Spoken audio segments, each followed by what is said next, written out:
ನಮ್ಮ ಸನಾತನ ಧರ್ಮದಲ್ಲಿ ಪ್ರತಿಯೊಂದು ತಿಂಗಳಿಗೂ ಒಂದು ವಿಶಿಷ್ಟವಾದ ಮಹತ್ವವಿದೆ. ಬ್ರಹ್ಮಾಂಡದ ಶಕ್ತಿಗಳು ಭೂಮಿಯ ಮೇಲೆ ಅತ್ಯಂತ ಪ್ರಬಲವಾಗಿ ಪ್ರವಹಿಸುವ ದಿನವಿದು. ಈ ದಿನ ದೇವತೆಗಳೆಲ್ಲರೂ ಭೂಮಿಗೆ ಇಳಿದು ಬರುತ್ತಾರೆಂದು ಪುರಾಣಗಳು ಸಾರುತ್ತವೆ. ಇಂದಿನ ಈ ವಿಡಿಯೋದಲ್ಲಿ ನಾವು ಈ ದಿನ ಮಾಡಲೇಬೇಕಾದ ಆ ಒಂದು ರಹಸ್ಯ ಪರಿಹಾರದ ಬಗ್ಗೆ ತಿಳಿಸಲಿದ್ದೇನೆ. ಒಂದು ವಿಶೇಷವಾದ ಮರವನ್ನ ಮುಟ್ಟೋದ್ರಿಂದ ನಿಮ್ಮ ಜನ್ಮಗಳ ಪಾಪಗಳು ಕಳೆದು ಹೋಗುತ್ತವೆ. ಅಂದ್ರೆ ನೀವು ನಂಬ್ತೀರಾ? ಹೌದು, ಇದು ಶಾಸ್ತ್ರೋಕ್ತವಾದ ಸತ್ಯ. ಸಾಲದ ಬಾಧೆ, ದರಿದ್ರ ಯೋಗ, ಮನೆಯಲ್ಲಿ ಕಲಹ ಅಥವಾ ಎಷ್ಟೇ ದುಡಿದರೂ ಹಣ ನಿಲ್ಲುತ್ತಿಲ್ಲವೇ? ಹಾಗಾದ್ರೆ ಇಂದಿನ ಈ ಆಧ್ಯಾತ್ಮಿಕ ಯಾತ್ರೆಯಲ್ಲಿ ನಾವು ಈ ಮಹಾ ಶುಭ ದಿನದಂದು ಯಾವ ಕೆಲಸ ಮಾಡಬೇಕು, ಯಾವುದನ್ನ ಮಾಡಬಾರದು ಮತ್ತು ನಿಮ್ಮ ಅದೃಷ್ಟವನ್ನ ಬದಲಿಸುವ ಆ ಮರದ ರಹಸ್ಯವೇನು ಎಂಬುದನ್ನು ಸಂಪೂರ್ಣವಾಗಿ ತಿಳಿಯೋಣ. ವಿಡಿಯೋವನ್ನು ಕೊನೆವರೆಗೂ ನೋಡಿ. ನಿಮ್ಮ ಜೀವನದ ದಿಕ್ಕನ್ನೇ ಬದಲಿಸುವ ಶಕ್ತಿ ಈ ಮಾಹಿತಿಗಿದೆ. ಮುಂದುವರಿಯುವ ಮುನ್ನ ಕಮೆಂಟ್ ಬಾಕ್ಸ್ನಲ್ಲಿ ಓಂ ಮಹಾಲಕ್ಷ್ಮಿ ನಮಃ ಅಥವಾ ಓಂ ಶ್ರೀಮನ್ನಾರಾಯಣ ಎಂದು ಕಮೆಂಟ್ ಮಾಡಿ. ವಿಡಿಯೋಗೆ ಒಂದು ಲೈಕ್ ಕೊಟ್ಟು ನಮ್ಮ ಚಾನೆಲ್ನ ಸಬ್ಸ್ಕ್ರೈಬ್ ಮಾಡಿಕೊಳ್ಳಿ. ಸ್ಕಂದ ಪುರಾಣದ ಪ್ರಕಾರ ಈ ದಿನ ಸಮುದ್ರ ಸ್ನಾನ ಮಾಡುವುದು ಕೋಟಿ ಜನ್ಮಗಳ ಪುಣ್ಯಕ್ಕೆ ಸಮಾನ. ಸಮುದ್ರಕ್ಕೆ ಹೋಗಲು ಸಾಧ್ಯವಾಗದವರು ಮನೆಯಲ್ಲಿಯೇ ಸ್ನಾನದ ನೀರಿಗೆ ಸ್ವಲ್ಪ ಗಂಗಾ ಜಲವನ್ನು ಬೆರೆಸಿ ಗಂಗಾ, ಗೋದಾವರಿ, ಕಾವೇರಿ ಮುಂತಾದ ಪುಣ್ಯ ನದಿಗಳ ಹೆಸರನ್ನು ಸ್ಮರಿಸುತ್ತಾ ಸ್ನಾನ ಮಾಡಬೇಕು. ಈ ದಿನ ಸಮುದ್ರಕ್ಕೆ ಅಳಲೆಕಾಯಿ ಅರ್ಪಿಸಿ ಸ್ನಾನ ಮಾಡೋದ್ರಿಂದ ನರದೃಷ್ಟಿ ಮತ್ತು ದೃಷ್ಟಿ ದೋಷಗಳು ದೂರವಾಗುತ್ತವೆ. ಈ ದಿನ ನಿಮ್ಮ ಮನೆಗೆ ಮಹಾಲಕ್ಷ್ಮಿಯನ್ನು ಆಹ್ವಾನಿಸಲು ನೀವು ಮಾಡಬೇಕಾದ ಕೆಲವು ಪರಿಹಾರಗಳು: 1. ಹೊಸ್ತಿಲ ಪೂಜೆ ಮತ್ತು ರಕ್ಷಣೆ. ಈ ದಿನ ಬೆಳಗ್ಗೆ ಸ್ನಾನದ ನಂತರ 1 ಲೋಟ ನೀರಿಗೆ ಚಿಟಿಕೆ ಕುಂಕುಮ, 1 ಹನಿ ಹಾಲು ಮತ್ತು 2 ಲವಂಗದ ಪುಡಿಯನ್ನು ಬೆರೆಸಿ ಮನೆಯ ಮುಖ್ಯ ದ್ವಾರಕ್ಕೆ ಪ್ರೋಕ್ಷಣೆ ಮಾಡಬೇಕು. ಹೀಗೆ ಮಾಡೋದ್ರಿಂದ ಮನೆಯಲ್ಲಿರುವ ನಕಾರಾತ್ಮಕ ಶಕ್ತಿ ಓಡಿ ಹೋಗಿ ಮಹಾಲಕ್ಷ್ಮಿ ಸ್ಥಿರವಾಗಿ ನೆಲೆಸುತ್ತಾಳೆ. 2 ಕಪ್ಪು ದಾರದ ರಕ್ಷಾ ಕವಚ. ದೃಷ್ಟಿದೋಷದಿಂದ ವ್ಯಾಪಾರ ಅಥವಾ ಆರೋಗ್ಯ ಹದಗೆಡುತ್ತಿದ್ರೆ ಸಂಜೆ ಸಂಧ್ಯಾ ಸಮಯದಲ್ಲಿ 1 ಕಪ್ಪು ದಾರವನ್ನು ತೆಗೆದುಕೊಂಡು ಈ ಮಂತ್ರವನ್ನು 11 ಬಾರಿ ಪಠಿಸಿ. ಓಂ ಲಂ ಲಂ ದೃಷ್ಟಿ ನಿವಾರಯಾಮಿ ದೃಷ್ಟಿ ನಿವಾರಯಾಮಿ. ನಂತರ ಈ ದಾರವನ್ನು ಪುರುಷರು ಬಲಗಾಲಿಗೆ, ಮಹಿಳೆಯರು ಎಡಗಾಲಿಗೆ ಕಟ್ಟಿಕೊಳ್ಳಿ. ಇದು ನಿಮ್ಮನ್ನ ಶತ್ರು ಬಾಧೆಯಿಂದ ರಕ್ಷಿಸುತ್ತದೆ. ಈಗ ನಾವು ವಿಡಿಯೋದ ಅತ್ಯಂತ ಪ್ರಮುಖ ಭಾಗಕ್ಕೆ ಬಂದಿದ್ದೇವೆ. ಈ ದಿನ ಯಾವ ಮರವನ್ನು ಮುಟ್ಟಿದ್ರೆ ರಾಜಯೋಗ ದೊರೆಯುತ್ತದೆ? ಅದುವೇ ಬೇವಿನ ಮರ. ಬೇವಿನ ಮರವು ಸಾಕ್ಷಾತ್ ಆದಿಪರಾಶಕ್ತಿಯ ಸ್ವರೂಪ. ಈ ದಿನ ಬೇವಿನ ಮರಕ್ಕೆ 1 ಚೆಂಬು ನೀರನ್ನು ಅರ್ಪಿಸಿ 3 ಪ್ರದಕ್ಷಿಣೆ ಹಾಕಿ ಮರವನ್ನು ಸ್ಪರ್ಶಿಸಬೇಕು. ಬೇವಿನ ಗಾಳಿಯು ಆರೋಗ್ಯವನ್ನು ನೀಡಿದರೆ ಈ ವಿಶೇಷ ದಿನದ ಸ್ಪರ್ಶವು ನಿಮ್ಮ ದೇಹದಲ್ಲಿರುವ ನಕಾರಾತ್ಮಕ ಎನರ್ಜಿಯನ್ನು ಹೀರಿಕೊಂಡು ಸಕಾರಾತ್ಮಕ ಶಕ್ತಿಯನ್ನು ತುಂಬುತ್ತದೆ. ಇದರ ಜೊತೆಗೆ ಅಶ್ವತ್ಥ ಮರವನ್ನು ಪೂಜಿಸುವುದು ಅತ್ಯಂತ ಶ್ರೇಷ್ಠ. ಅಶ್ವತ್ಥ ಮರದಲ್ಲಿ ಲಕ್ಷ್ಮೀನಾರಾಯಣರು ನೆಲೆಸಿರುತ್ತಾರೆ. 2 ಅಶ್ವತ್ಥ ಎಲೆಗಳನ್ನು ಮನೆಗೆ ತಂದು ಪೂಜಾ ಕೋಣೆಯಲ್ಲಿಡುವುದರಿಂದ ಆರ್ಥಿಕ ಅಭಿವೃದ್ಧಿ ಖಂಡಿತ. ನೀವು ಮರವನ್ನು ಮುಟ್ಟುವಾಗ ಈ ಮಂತ್ರವನ್ನು ಜಪಿಸಿದರೆ ಇನ್ನೂ ಉತ್ತಮ ಫಲ ಇರುತ್ತದೆ. ಮೂಲತೋ ಬ್ರಹ್ಮರೂಪಾಯ ಮಧ್ಯತೋ ವಿಷ್ಣುರೂಪ ಅಗ್ರತಃ ಶಿವರೂಪಾಯ ವೃಕ್ಷರಾಜಯತೆ ನಮೋ ನಮಃ. ಪಂಡಿತರು ಹೇಳುವಂತೆ ಈ ದಿನ ನಿಂಬೆಹಣ್ಣಿನಿಂದ ಮಾಡುವ ಪರಿಹಾರವು ಅದ್ಭುತ ಫಲ ನೀಡುತ್ತದೆ. 1 ಹಣ್ಣಾದ ನಿಂಬೆಹಣ್ಣನ್ನು ತೆಗೆದುಕೊಳ್ಳಿ. 1 ವೀಳ್ಯದೆಲೆಯಲ್ಲಿ ಹಿಡಿ ಉಪ್ಪನ್ನು ಇಟ್ಟು ಅದರ ಮೇಲೆ ನಿಂಬೆಹಣ್ಣನ್ನು 4 ಭಾಗಗಳಾಗಿ ಪೂರ್ತಿ ಕತ್ತರಿಸದೆ ಸೀಳಿಡಿ. ಅದಕ್ಕೆ ಹಳದಿ ಕುಂಕುಮ ಹಚ್ಚಿ 2 ಲವಂಗಗಳನ್ನು ಚುಚ್ಚಿ ಈ ತಟ್ಟೆಯನ್ನು ಹಿಡಿದುಕೊಂಡು ಮನೆಯ ಎಲ್ಲ ಮೂಲೆಗಳಲ್ಲೂ ಸುತ್ತಿ ನಂತರ ಮನೆಯ ಹೊರಗೆ ಬಾಗಿಲ ಎಡಭಾಗದಲ್ಲಿಟ್ಟು ಬಿಡಿ. ಮಾರನೇ ದಿನ ಅದನ್ನು ಜನರಿಲ್ಲದ ಕಡೆ ಎಸೆಯಿರಿ. ಇದು ಮನೆಯ ಮೇಲಿರುವ ಎಲ್ಲ ತಂತ್ರ ಮಂತ್ರ ಬಾಧೆಗಳನ್ನು ನಿವಾರಿಸುತ್ತದೆ.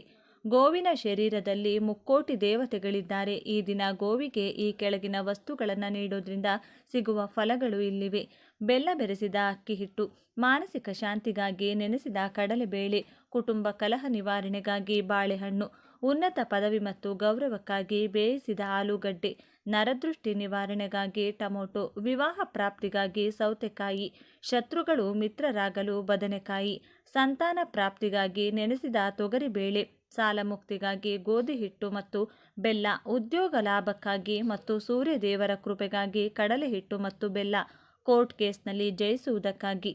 ಇನ್ನು ಈ ದಿನ ಸಂಜೆ 6ರಿಂದ 8 ಗಂಟೆಯ ಒಳಗಾಗಿ ಮನೆಯಲ್ಲಿ ಈ 4 ವಸ್ತುವನ್ನು ಬಳಸಿ ಧೂಪ ಹಾಕಿ. ಇದರಿಂದ ಮನೆಯಲ್ಲಿನ ಎಲ್ಲ ನೆಗೆಟಿವ್ ಶಕ್ತಿಗಳು ತೊಲಗುತ್ತದೆ. ಯಾರಾದರೂ ಆಗದೇ ಇದ್ದವರು ಮಾಡಿಸಿದರೆ ಆ ದುಷ್ಟ ಶಕ್ತಿಗಳ ಕೆಲಸ ಆಗದಂತೆ ಮಾಡುತ್ತದೆ. ಮನೆಯ ಸದಸ್ಯರಿಗೆ ಇದ್ದ ಮೈಕೈ ನೋವು, ಆರೋಗ್ಯ ಸಮಸ್ಯೆ, ಮಾನಸಿಕ ಕಿರಿಕಿರಿಗಳು ದೂರವಾಗಿ ಅದೃಷ್ಟ ಕೂಡಿ ಬರುತ್ತದೆ.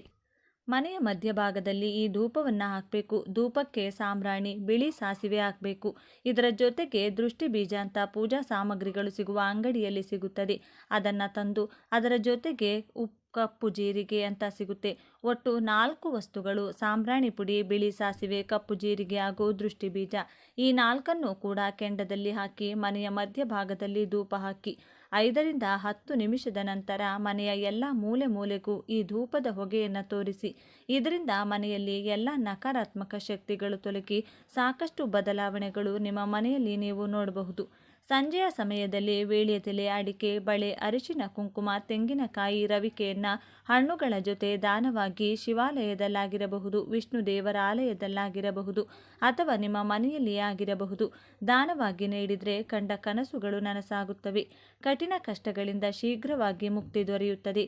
ನಿಮ್ಮ ಮನೆಯ ಅಂಗಳದಲ್ಲಿ ದೀಪಗಳನ್ನು ಬೆಳಗಿಸಿ ಹೊಸ್ತಿಲಿನ ಬಳಿ, ತುಳಸಿ ಗಿಡದ ಬಳಿ, ದೇವರ ಕೋಣೆಯ ಮುಂದೆ, ದೇವರ ಕೋಣೆಯ ಒಳಗೆ ಮಣ್ಣಿನ ಹಣತೆಗಳನ್ನು ಬೆಳಗಿಸಿ ಪೂಜೆ ಮಾಡುವವರು ಶಿವನಾಮ ಸ್ಮರಣೆಯ ಮಾಡುತ್ತಾ ಶಿವನಿಗೆ ಏನನ್ನು ಕೂಡ ಅರ್ಪಿಸಲು ಸಾಧ್ಯವಿಲ್ಲವೆಂದರೆ ದರ್ಬೆ ಕಡ್ಡಿಗಳನ್ನು ಆಸಿ ಅದರ ಮೇಲೆ ಶಿವನ ಫೋಟೋ ಅಥವಾ ಶಿವಲಿಂಗವನ್ನು ಇಟ್ಟು ಪೂಜೆ ಮಾಡಿ ಉಪವಾಸವನ್ನು ಮಾಡಿ ಶಿವನಿಗೆ ಕೈ ಮುಗಿಯಿರಿ. ಈ ದಿನ ಮದ್ಯಪಾನ, ಮಾಂಸಾಹಾರ ಸೇವನೆ ಮಾಡಬಾರದು. ಕ್ಷೌರ, ಉಗುರು ಕತ್ತರಿಸುವುದನ್ನು ಮಾಡಬಾರದು. ಬ್ರಹ್ಮಚರ್ಯವನ್ನು ತಪ್ಪದೇ ಪಾಲಿಸಬೇಕು. ಇನ್ನು ಈ ಮಾಸದಲ್ಲಿ ನಿಮ್ಮ ಮನೆಯಲ್ಲಿಯೇ ಸರಳವಾಗಿ ಆಂಜನೇಯ ಸ್ವಾಮಿಯ ಪೂಜೆಯನ್ನು ಈ ವಿಧಾನದಲ್ಲಿ ಮಾಡಿಕೊಳ್ಬೇಕು. ನಿಮ್ಮ ಮನೆಯ ದೇವರ ಕೋಣೆಯಲ್ಲಿ ಆಂಜನೇಯನ ಫೋಟೋ ಅಥವಾ ವಿಗ್ರಹ ಇಟ್ಟು ಸಿಂಧೂರ, ತುಳಸಿಯಿಂದ ಅಲಂಕರಿಸಿ ಹನುಮನ ಮುಂದೆ ದೀಪಕ್ಕೆ ಎಳ್ಳೆಣ್ಣೆಯನ್ನು ಹಾಕಿ ಎಕ್ಕದ ಬತ್ತಿಗಳನ್ನು ಬಳಸಿ ದೀಪಾರಾಧನೆ ಮಾಡಬೇಕು. ಎಕ್ಕದ ಬತ್ತಿ, ಎಳ್ಳೆಣ್ಣೆಯನ್ನು ಬಳಸಿ ದೀಪಗಳನ್ನು ಹಚ್ಚಿದ್ದೇ ಆದಲ್ಲಿ ಆಂಜನೇಯನು ಶೀಘ್ರವಾಗಿ ಅನುಗ್ರಹಿಸುತ್ತಾನೆ. 5 ಎಕ್ಕದ ಬತ್ತಿಗಳನ್ನು ಬಳಸಿ ದೀಪವನ್ನು ಬೆಳಗಿಸಿ. ಸಾಧ್ಯವಾಗಿಲ್ಲ ಅಂದರೆ ನಿಮ್ಮ ಮನೆಯಲ್ಲಿರುವಂಥ ಬತ್ತಿಗಳಿಂದ ದೀಪಾರಾಧನೆ ಮಾಡಿ ನಮಸ್ಕಾರ ಮಾಡಿ. ಇದರ ಜೊತೆಗೆ ವೀಳ್ಯದೆಲೆಯಿಂದ ಆಂಜನೇಯ ಸ್ವಾಮಿಗೆ ಪೂಜೆ ಮಾಡಿಕೊಳ್ಳಿ. ಶ್ರೀರಾಮದೂತಾಯ ಹನುಮತೆ ನಮಃ ಅಂತ 21 ಬಾರಿ ಹೇಳುತ್ತಾ 21 ಎಲೆಗಳನ್ನು ಆಂಜನೇಯ ಸ್ವಾಮಿಗೆ ಅರ್ಪಿಸಿ. ಆಂಜನೇಯನ ಪ್ರೀತಿಗಾಗಿ ವಿವಿಧ ಹಣ್ಣುಗಳು, ಬಾಳೆ, ಬಳೆ ಹಣ್ಣು, ತೆಂಗಿನಕಾಯಿ, ವಿವಿಧ ವಿಧವಾದಂತಹ ಸಿಹಿ ನೈವೇದ್ಯಗಳನ್ನು ಇಟ್ಟು ಪೂಜೆ ಮಾಡಿ. ಆಂಜನೇಯ ಸ್ವಾಮಿಗೆ ಸಿಂಧೂರ ಅಥವಾ ಕೇಸರಿಗೆ ಎಳ್ಳೆಣ್ಣೆಯನ್ನು ಬೆರೆಸಿ ಆಂಜನೇಯ ಸ್ವಾಮಿಗೆ ಬೊಟ್ಟಾಗಿ ಇಡಬೇಕು. ಇದನ್ನು ಮಾಡಿದರೆ ಶತ್ರುಬಾಧೆಗಳು ದೂರವಾಗುತ್ತವೆ.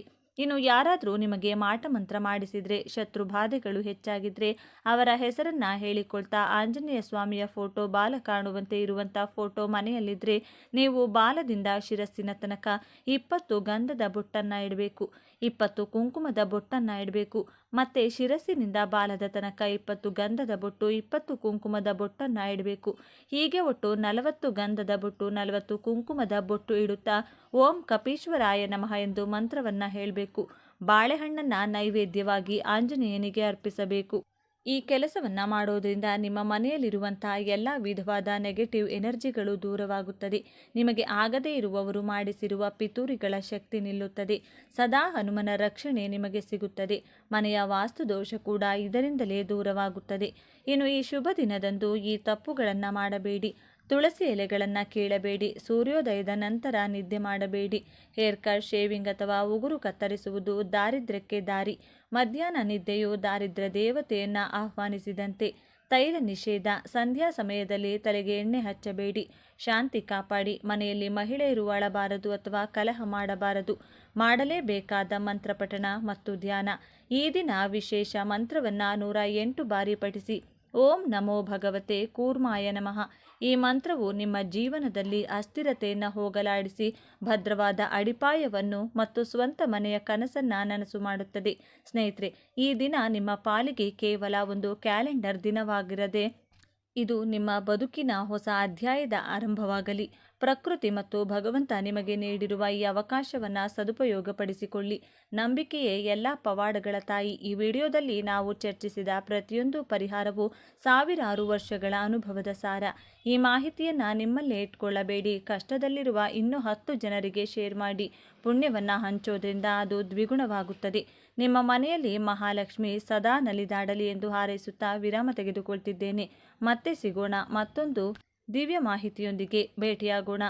ಹಾಗಾಗಿ ಇಂತಹ ಶಕ್ತಿಯುತವಾದ ದಿನದಂದು ಯಾರು ಮನೆಯಲ್ಲಿ ಈ ಪರಿಹಾರ ಮಾಡ್ತಾರೋ ಅವರಿಗೆ ಸಂಪೂರ್ಣವಾಗಿ ಕಷ್ಟಗಳು, ದರಿದ್ರಗಳು, ಸಾಲ ನಿವಾರಣೆಯಾಗಿ ರಾಜಯೋಗ ಬರುತ್ತದೆ.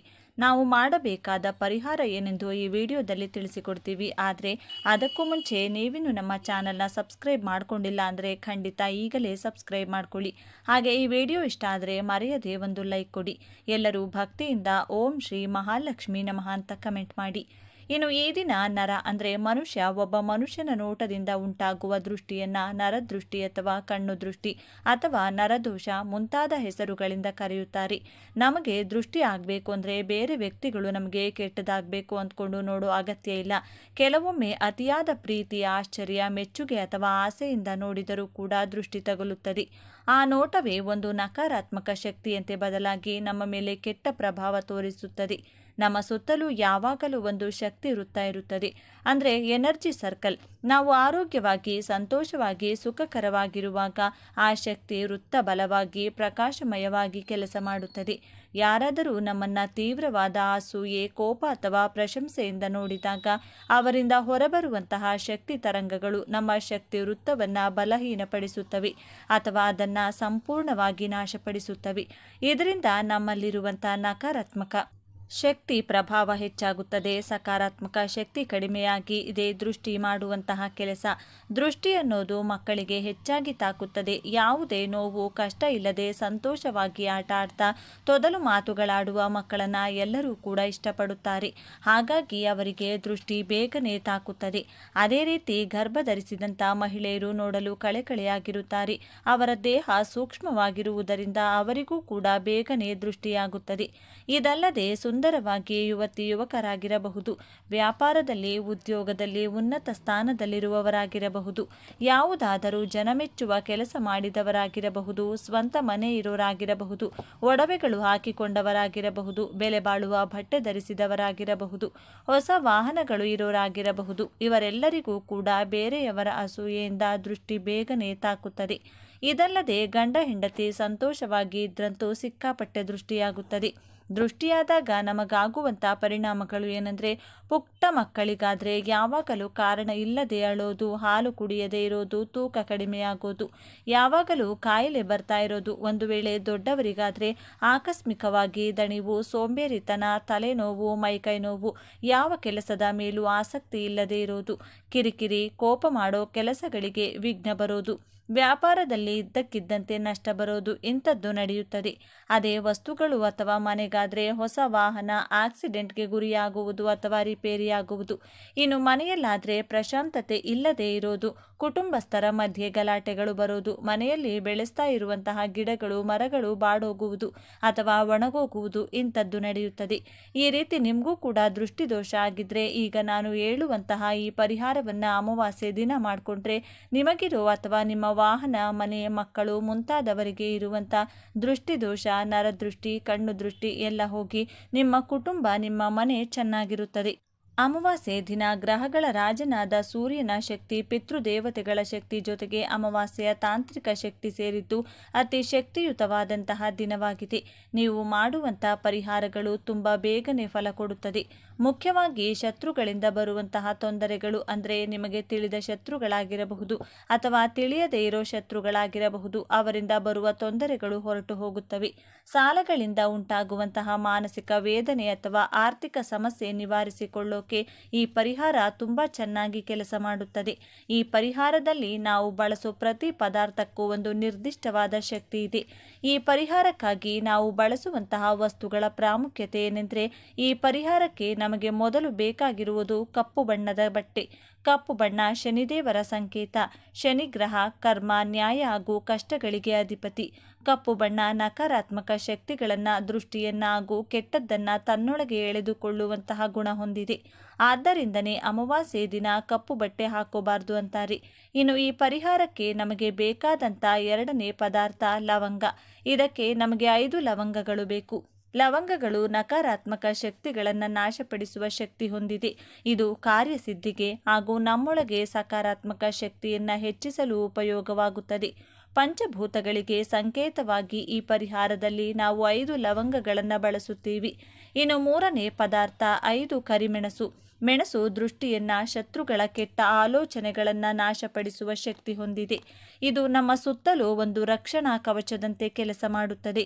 ಇನ್ನು ಈ ಪರಿಹಾರದಲ್ಲಿ ನಾವು ಬಳಸುವಂತಹ ಕೊನೆಯ ಪದಾರ್ಥ ಕಪ್ಪು ಎಳ್ಳು. ಇದು ಶನಿ ದೇವರಿಗೆ, ಪಿತೃದೇವತೆಗಳಿಗೆ ಅತಿ ಪ್ರಿಯವಾದದ್ದು ಕಪ್ಪು ಎಳ್ಳು. ನಮ್ಮ ಕರ್ಮಫಲವನ್ನ, ಪಿತೃದೋಷಗಳನ್ನ, ದೀರ್ಘಕಾಲದ ಸಮಸ್ಯೆಗಳನ್ನು ನಿವಾರಿಸಲು ಸಹಾಯ ಮಾಡುತ್ತದೆ. ಸಾಲಬಾಧೆ ಕೂಡ ಒಂದು ರೀತಿಯಾದ ಕರ್ಮಫಲವೇ.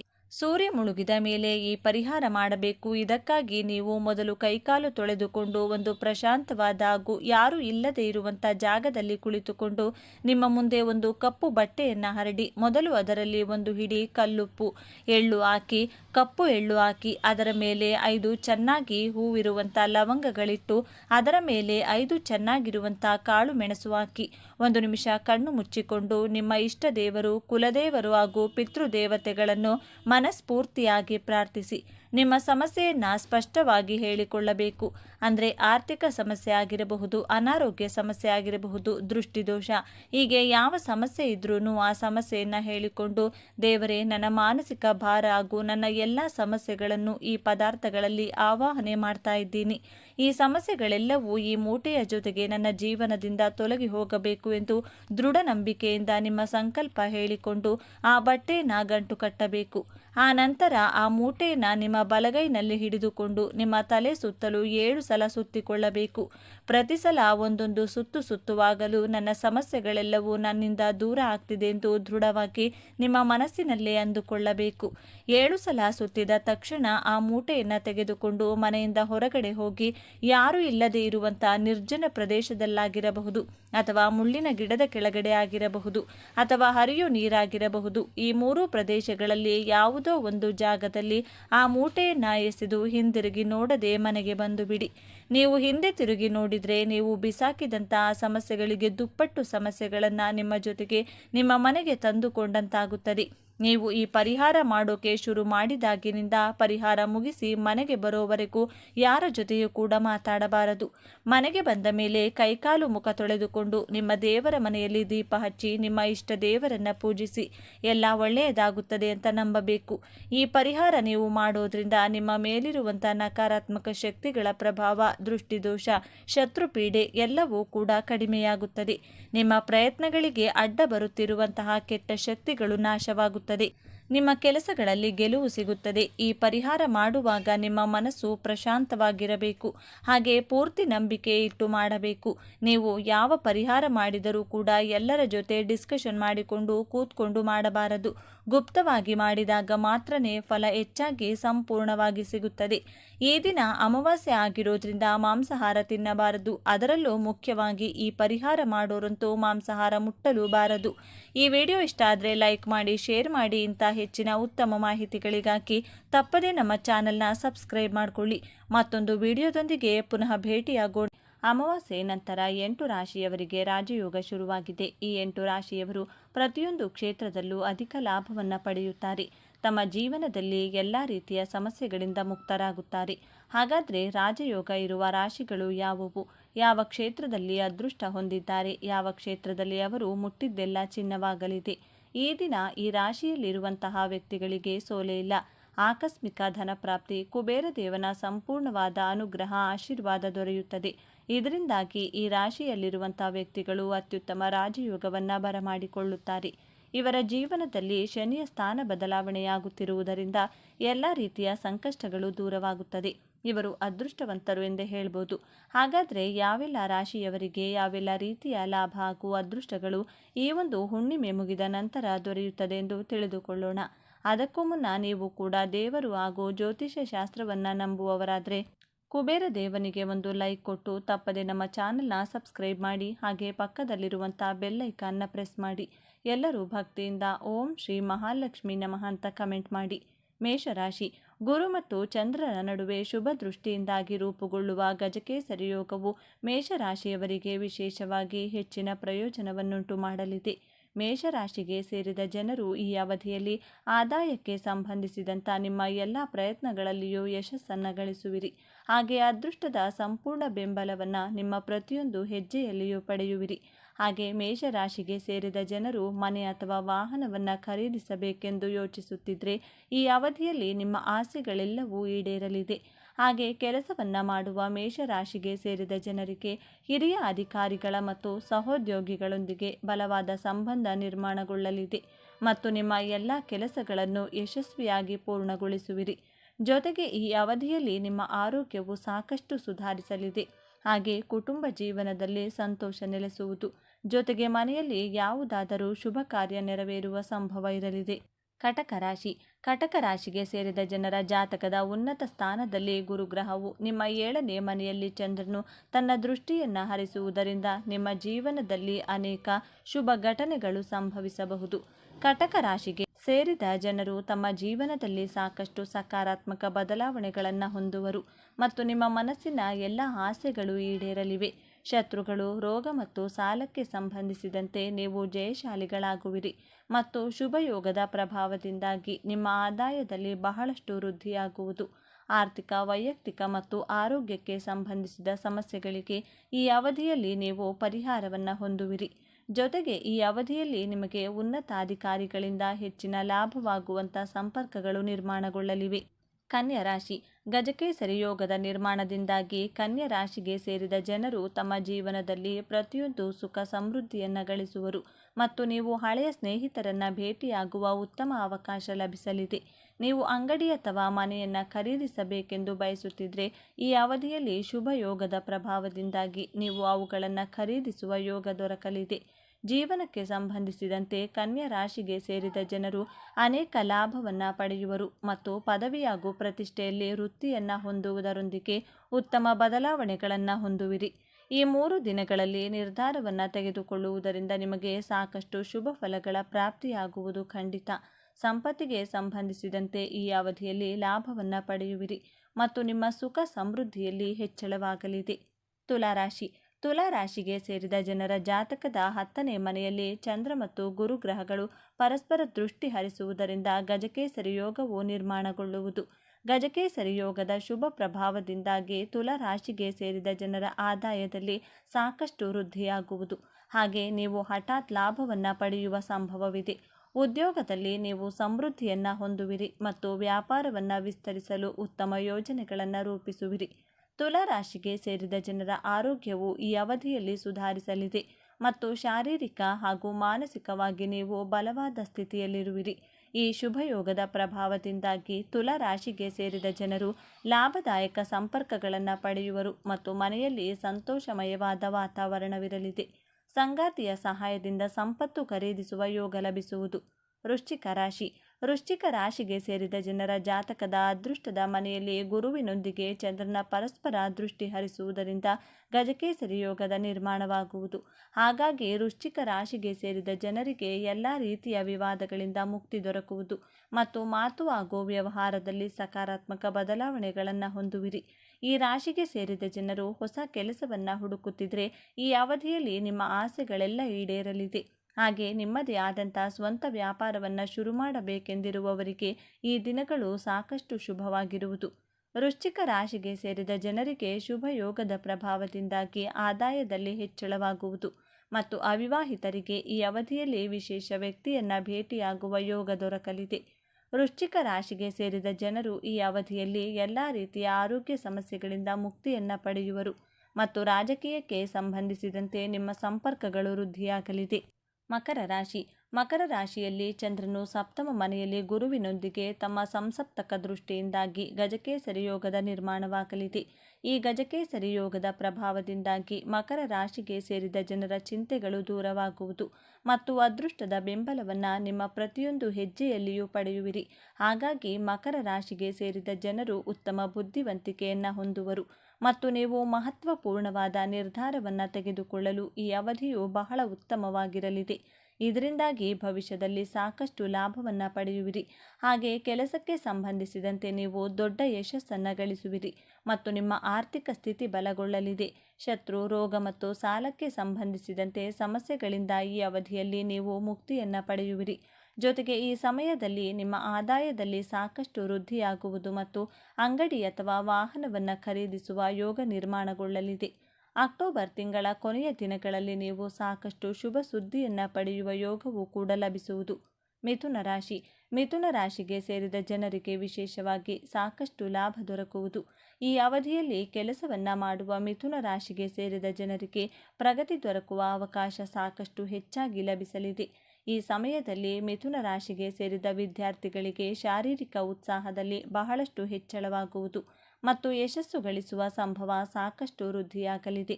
ಈ ಅವಧಿಯಲ್ಲಿ ಮಿಥುನ ರಾಶಿಗೆ ಸೇರಿದ ವ್ಯಾಪಾರವನ್ನು ಮಾಡುವ ಜನರಿಗೆ ಹೆಚ್ಚಿನ ಲಾಭವನ್ನು ಪಡೆಯಲು ಉತ್ತಮ ಅವಕಾಶಗಳ ಪ್ರಾಪ್ತಿ ಕೂಡ ಆಗುವುದು.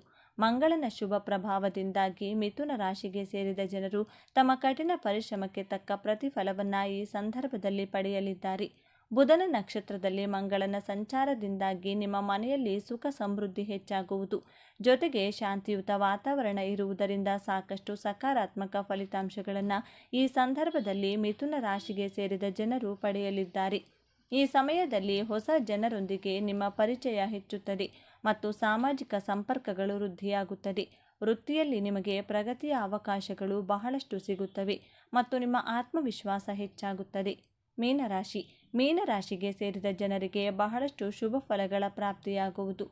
ಈ ಅವಧಿಯಲ್ಲಿ ಕೆಲಸವನ್ನು ಮಾಡುವ ಮೀನರಾಶಿಗೆ ಸೇರಿದ ಜನರು ಬಡ್ತಿಯನ್ನು ಪಡೆಯಲು ಉತ್ತಮ ಅವಕಾಶಗಳ ಪ್ರಾಪ್ತಿಯಾಗಲಿದೆ. ಹಾಗೆ ನಿಮ್ಮ ಆದಾಯದಲ್ಲಿ ಸಾಕಷ್ಟು ಹೆಚ್ಚಳವಾಗುವುದರೊಂದಿಗೆ ನಿಮಗೆ ಧನ ಸಂಪತ್ತಿನಲ್ಲಿ ಕೊರತೆ ಉಂಟಾಗುವುದಿಲ್ಲ.